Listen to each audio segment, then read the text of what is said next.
What's up, you guys? You requested it, and now it's here. I'm going to be showing you how to do speed garage house like Interplanetary Criminal. You can get this entire sample pack and the template. Everything from this video that you just heard is available at the top of the description on my website. So definitely go grab that so you can build your own track and get a nice template to work with. Thanks for the support, and let's dive in.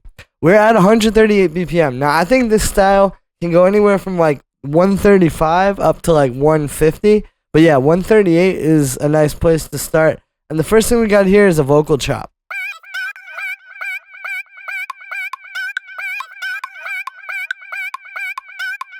So, the way we make this vocal chop is I started with this vocal. It's the point of no return. So, the vocal that you actually use doesn't matter so much, as you can hear, because, like, obviously this, It's the point. you barely even hear that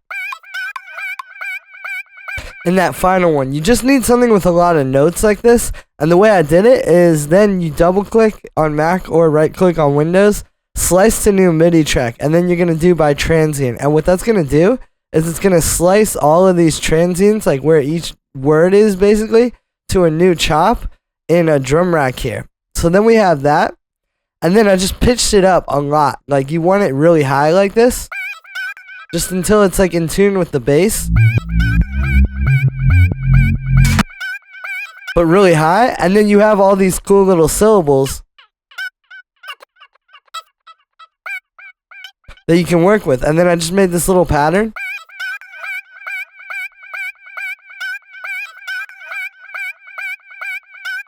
You can see there's a slight difference in the second half the first time. And then the second time you can see it's just that. So you can make little variations, but it's just kind of like the intersection of melody and rhythm. Like it's almost like a drum. But then it's obviously in tune with everything. So then I put a little bit of delay on there. Now there's a secret with this, which is not using that much feedback. And you get this cool effect. Like you could even use less. Whereas if you use too much, here how it starts to like overtake the sound. So you just use a little bit of it and you filter it, and it just gives this a little more rhythm. I've sidechained it to the kick, not too heavily though. And then also make sure you use a high pass filter so it gets out of the way of the bass or anything. Then we got the bass line.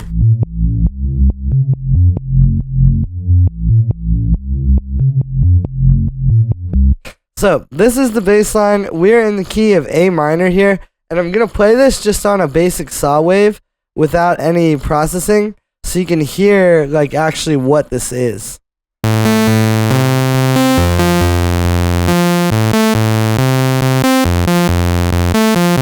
Right, so we have this basically a melody. That's how these bass lines work, and it's a melody where you're kind of doing like a simple 3-chord progression, right? A minor, C major, F major, so root, third, sixth, and then you have these octave jumps.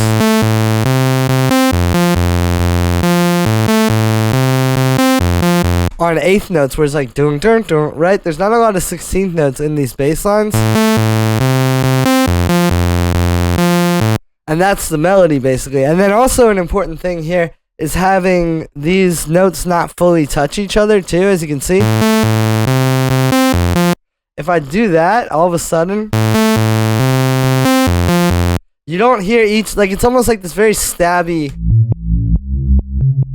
bass line that you're going for, right? So that's how you do that. And then also at the end of every 4 bars, there's the, just using some of those notes from the scale, the little dun dun dun. So kind of like just creating a little bit of a different ending, walking back down to the root, right? Because it ends on that third, and then when the A hits again, it's really strong. Then for the actual sound, let's turn off all the processing. There's really not much processing, and it's a very simple sound actually, but there's a lot of finesse to it. When I was referencing this and going back and forth with a lot of these tracks, I realized like there's a certain magic to getting this sound. It sounds very simple, but basically what it is you're going to use FM synthesis. So I've got operator, and you have a saw wave, and then a sine wave, as you can see, doing the FM there. They both have the same envelope, really simple. And then what you're going to do is the sine wave, you're going to play around with having it. You could have it an octave up. You could also have it in the same octave. Right, both work for different cases and different tracks and different bass lines, so you really want to just play with that. Putting that second one at different octaves, you could even go up higher. Right, but you're basically creating this thing, and then very important, you need to detune the second oscillator. That's where that like watery kind of movement comes from. Right, with no detune,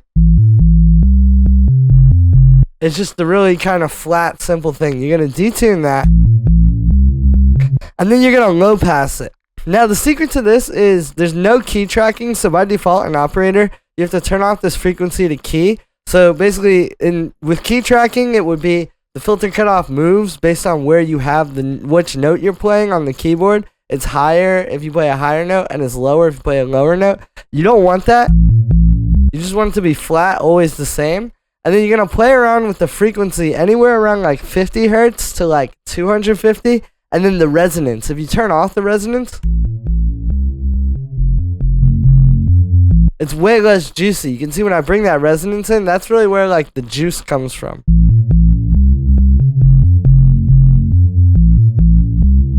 And that's how you do it. You can also play with bandpass filters too. Right, it just depends. Like, I feel like every bass line is different. You know, different keys work with different things. So, depending on what your bass line is, that's basically the formula, and then you play around with it. Like, see, putting that second oscillator at different octaves just gives you different sounds. But again, it's going to be different every time, but this is kind of the basic formula. Then we sidechain this to the kick. And then there's a little bit of a subcut, which allows you to pull the master up even harder when you're mastering. And also, it just kind of cleans it up, because really what you're looking for in this bass is like what happens around 100 hertz and slightly lower. So cutting out all that sub that weighs it down just right under that really helps. Then we move down to the drums. Now, the drums are actually quite simple, but there's a lot of movement within them. So we start here with just a nice fat 909 kick. The only processing with this one is that I've made it a bit shorter. Right? Because when you have this kind of bass line, right, you don't want that long. Yeah, they kind of clash when it's a little too long. Then we got our hi-hat. Now, something I noticed that's really important too with the IPC tracks is that he uses these really short, like 909-esque hi-hats. Right, but it's really more of just a little, it's not that long, open 909 hi-hat, just like a really short, almost like a shaker. I can see it sits just right on top of the track like that. I even made the MIDI really short, like these are only a 16th note in length. Right, if it's too long, you don't want that. You just want this short, punchy thing, and you get this like kind of perfect synergy between that and the kick and the bass. Then we have one rave loop, which is really important too. You know, these obviously give you that really shuffly kind of background, like percussion. Now, this is sidechain, and one thing also with these tracks is he's usually turning them down pretty low, as I noticed. Like a lot of other people in this genre turn these up right on top, which does sound cool. But I noticed with most of these, it's really the kick, and then like the hi-hat and the clap that shine. And this is in there, but it's a lot quieter. We also got these little shuffly snares, which basically add to the rave loop, right? Like, so you start like this, and then you have the little snares jumping around.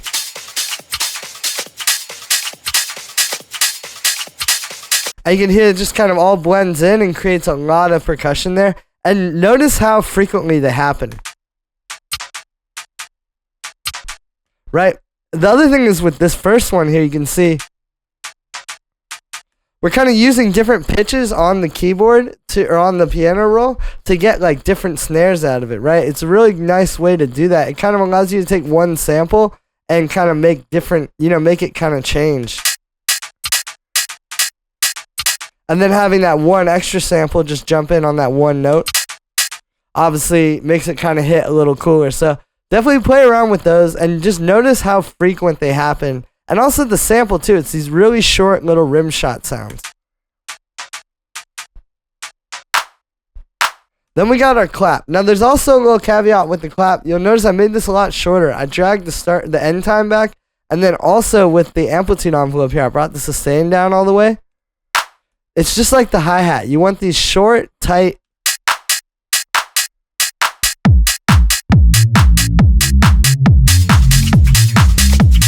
Right, that's the groove. And then also, because it allows room for that rave loop and the snares to just have a lot more kind of space in the mix there. If this is just a short impact. Like if I play the original sample, it's a lot longer. See, it has all that tail. That's not what you want. You just want like that. So then we got some sort of background effects and like stabby sounds. Now, these are very important as well, because if you don't have these, the track kind of goes nowhere. You know, this stuff really like keeps it going and keeps the listener interested. The first thing here is just a simple crash, just with some reverb and a high pass filter, but it's layered with this white noise.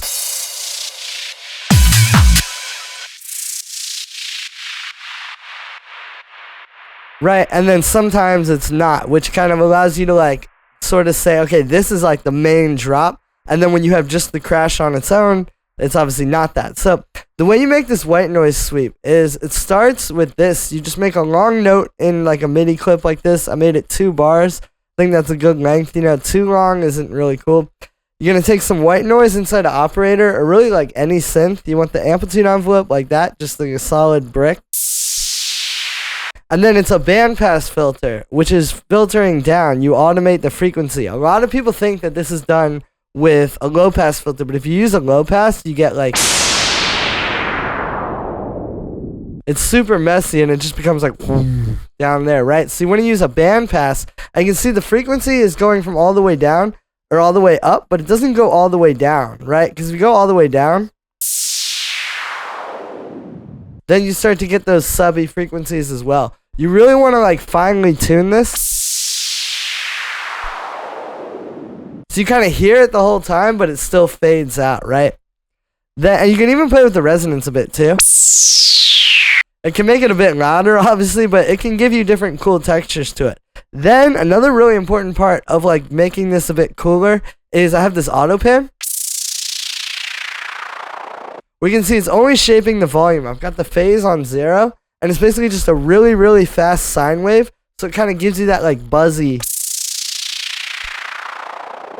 right? And it just makes it a little bit cooler. And it also kind of pushes it to the background of the track a little more as well. Some reverb, which is going to be pretty long.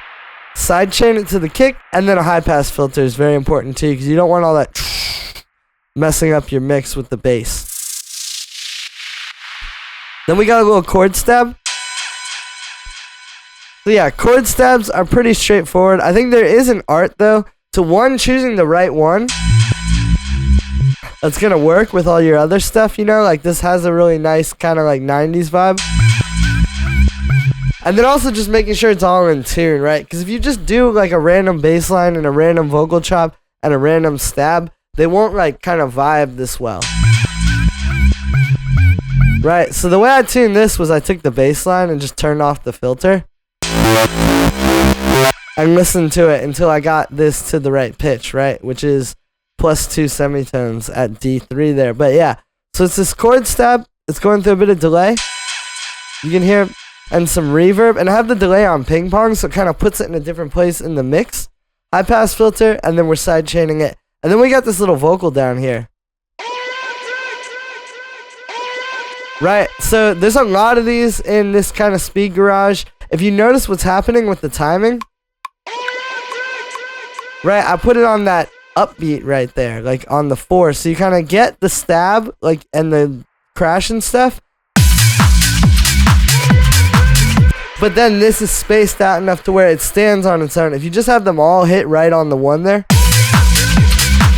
You know, you kind of lose the stab or you lose this, but if you allow everything to have its space, you can actually hear everything, you know?